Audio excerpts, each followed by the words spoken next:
What's up YouTube? It's time for the YZ's first piston. So it has, I'm guessing, about 150 hours on it, but since I don't race it and it stays in those lower RPM ranges, I think it's going to be okay, and it did end up looking pretty good. So we'll just walk through how to do it quick. If you're unfamiliar, this should hopefully help you get through it. And with that, let's get to the shop and get to work.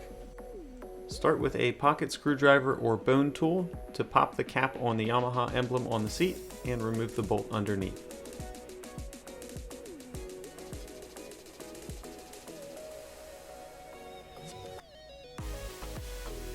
Remove the 4 bolts for the front side plastics, so you'll see 3 easily visible right here, and then 1 up top by the gas tank indicated by that arrow.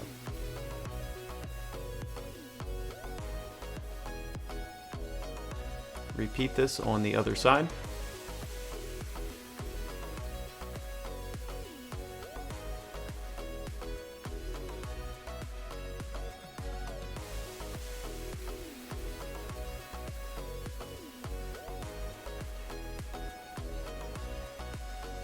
And then take out the 2 bolts for the rear plastics. So on the right side there's one that goes from top to bottom. You'll see when we get over to the left side it goes bottom to top. Just give it a little yank in that area to release it from those clips.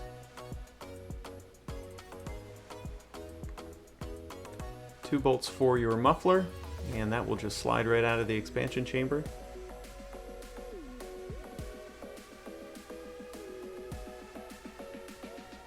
And then over on the left side are easy to get to, one here on the side, and then from underneath in the back. Same thing with that one, just give that a little tug in that area to release it from those clips. 2 bolts on the gas tank, left and right.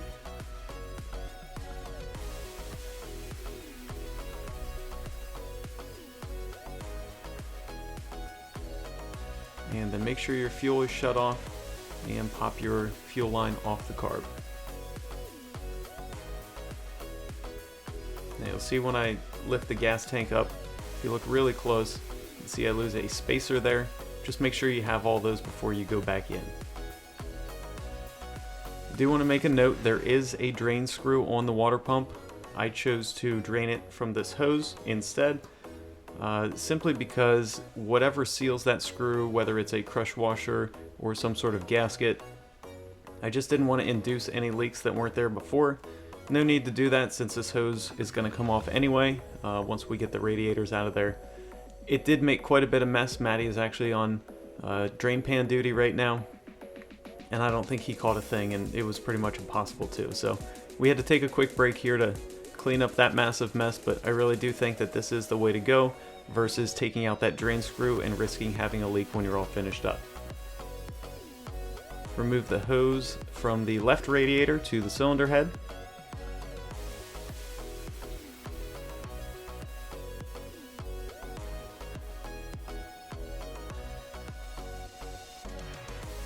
And then we're going to start to get our radiators out of here. So we'll pop off the overflow hose on the right side. And then the 3 bolts for the radiator. So there's one that's really easy to see. If you don't have radiator guards, your 2 up front will be very easy to see. And if you do have radiator guards, you probably already know where they are. They are quite tricky to access through the radiator guard. So it was hard to get in there and kind of show that, but get those bolts out of the way and then pop the hose clamp up top.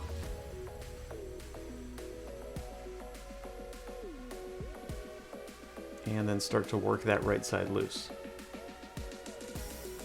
So I just let it hang there for now because it's still connected at the bottom hose. So we'll repeat the same thing over here on the left side. And just sort of fast forward through this a little bit.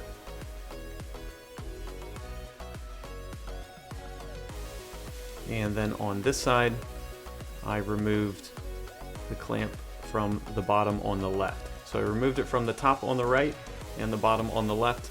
I just think it's easier to line up that way during assembly. Just give that a little tug. Grab a pair of dikes or trusty pliers, whatever you prefer, and pop the springs on the expansion chamber, and then take out the 2 mounting bolts on the right side.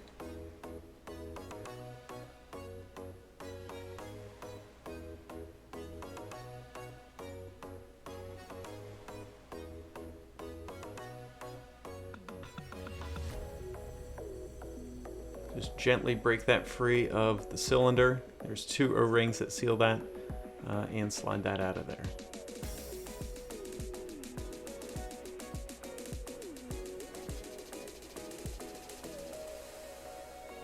Now's a good time, if you have collected some oil in there, to drain it over a trash can. Mine was a little oily, but it wasn't too bad. The Electron does a pretty good job. So need to release the cylinder head mounting, so where it mounts to the frame. Initially I just started with the one that connects to the cylinder head itself, but I did have to loosen the 2 above it, just because I didn't quite have enough play to get the head out. So it would come up a little bit, but it would sort of get stuck in that bracket. And then release the acorn nuts on the head in a crisscross fashion.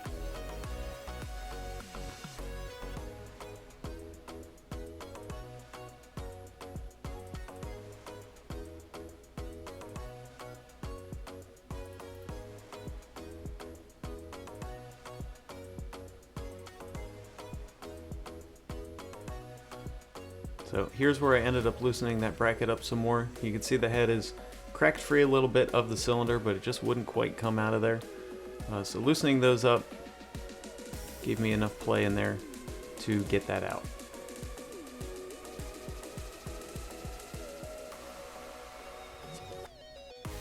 Remove the 3 screws on the power valve housing cover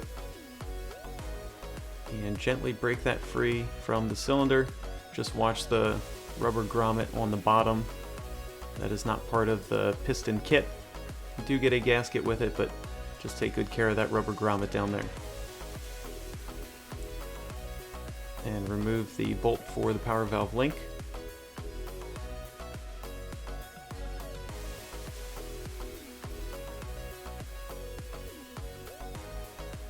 And pop the link off, and just be cautious, there is a little washer behind there.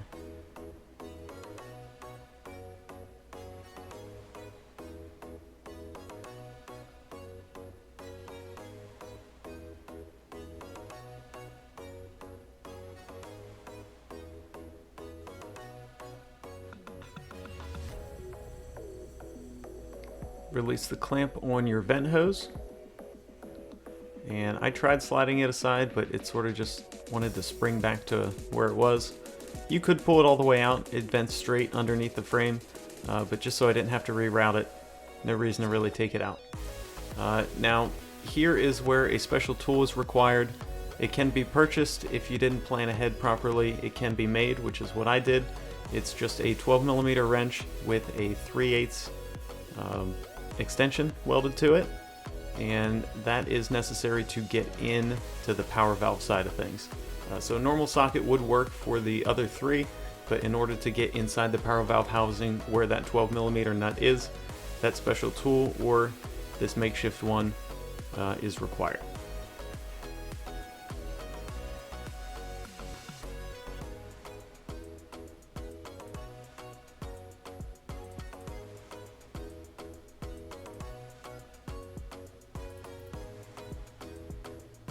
And then gently rock the cylinder up and slide it out of there.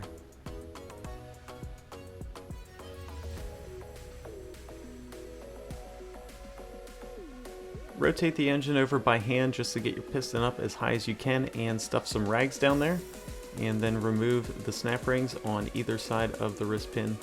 There's a little relief in the piston which will allow you to get a pair of needle nose in there pretty easily, so you can get those out.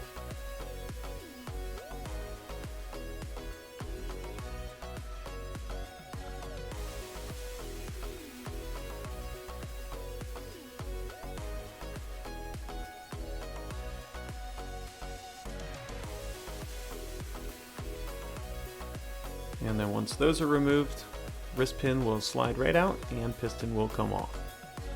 If the wrist pin is tight, you will need a puller for that, but this came apart really nicely.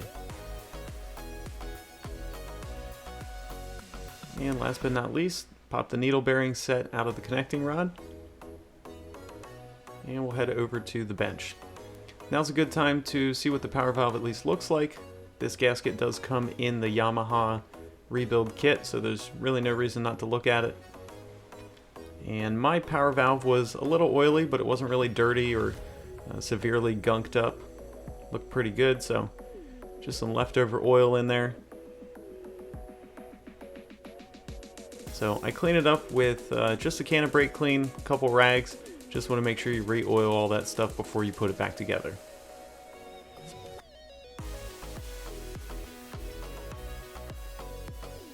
Get our new gasket and power valve cover, and that gets torqued to 5 Newton meters. You don't have to torque it if you don't want to. I like to ride when it's time to ride, not have any silly equipment malfunction, so I'm going to be torquing everything here, at least all the important stuff.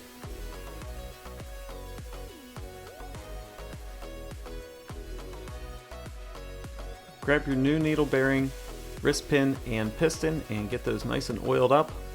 And we'll slide the needle bearing set into the connecting rod. It's better to have too much oil for assembly than not enough. I'd rather it be a little bit smoky on startup than blown up.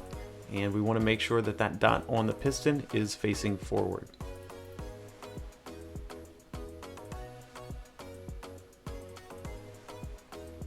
Once everything is lined up, pop the snap rings in, and you want to make sure that the snap ring opening is about 180 degrees away from the relief spot in the piston.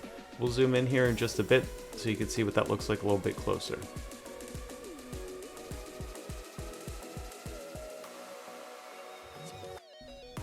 So here is our snap ring properly installed, and then this green line is exactly the shape of that snap ring. You'll see the opening in the snap ring is about 180 away from that opening area in the piston.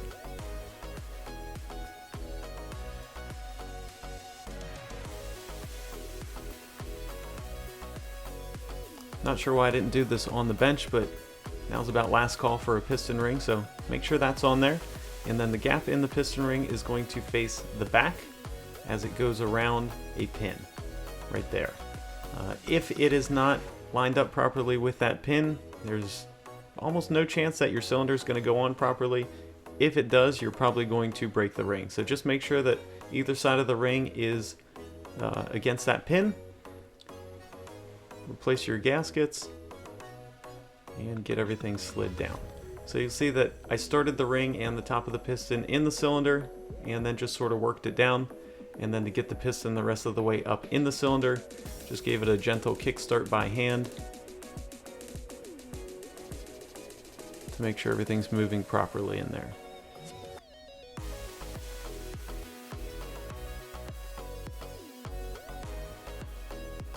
Grab your cylinder nuts and get those on. So I initially just tightened them down by hand a little bit, and then I did torque them in steps.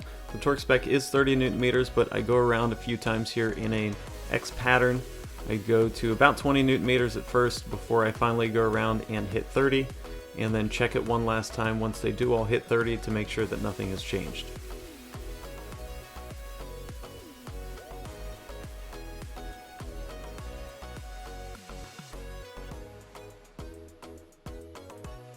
We'll get the O-rings on for the head and then put the head on.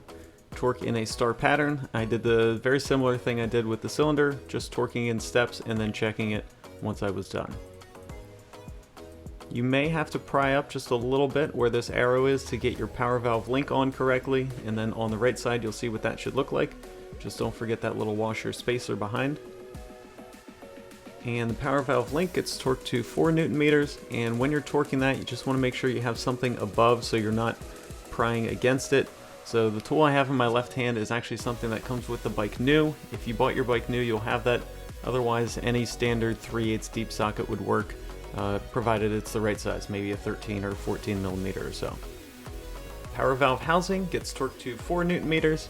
And if you look really close, I forgot to take it off of 5, so you'll see that I have mine torqued to 5 Newton meters. And then this is one of the most important things, at least my experience with this Apex head. So before I put coolant in this bike, ever since I put that Apex head on, I sort of fight coolant leaks around the crush washers and acorn nuts area. So I do a little pressure test. The cap is 1.1 bar, so I go to 1 psi above that, which is 17 psi. Just get some air in there, and then do a little soap test. And you can see some bubbles forming. So I do have a coolant leak. Now, of course, there's no coolant in there yet. That's the reason I do pressure tests. But the way that this is designed, coolant is free to flow around the cylinder head nuts.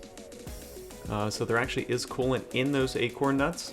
And the only way I have been able to get this to seal is by putting a little bit of brake pad paste on the crush washers. So we're going to take a closer look at those because this is something I've never seen in any Yamaha service manual or anywhere else on Google.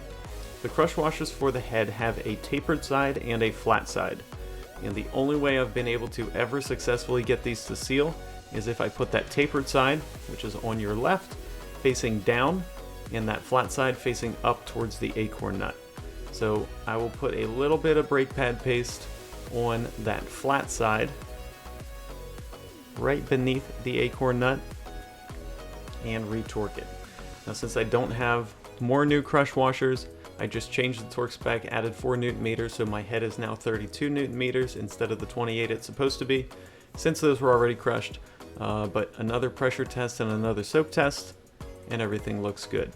I don't know if it's an apex head issue. I don't know if it's just the way this was designed issue. I've never put the factory head back on since I had taken it off, so I don't really know what the cause is, but I do know that every time I've had that head off, I've had some sort of coolant leak issue.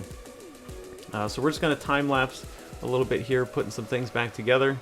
Like I said earlier, if you have rad guards, you know where those front two bolts are, and then if you don't, they will be very easy to see, so I didn't feel like it was completely necessary to go through the install process of, you know, some of the less important things. And then once we're back in some sort of resemblance of one piece, we'll do a vacuum fill. Not completely necessary, but it is the easiest way to get all of the air out of your cooling system. And then once that's all filled up, top off as needed. Shouldn't really take too much. I maybe added another 20 milliliters or so. Just topped off enough that it is above the fins in the right rad.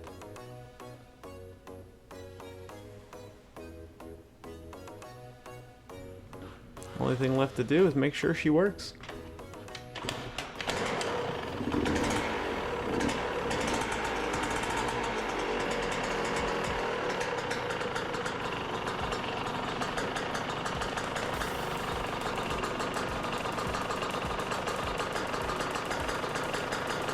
Thanks for tuning in for the YZ's first piston. If you found this helpful, hit that like button, or if there's any other how-to that you want to see, drop it in the comments below, and hopefully we'll be out in the trail breaking in this new piston soon.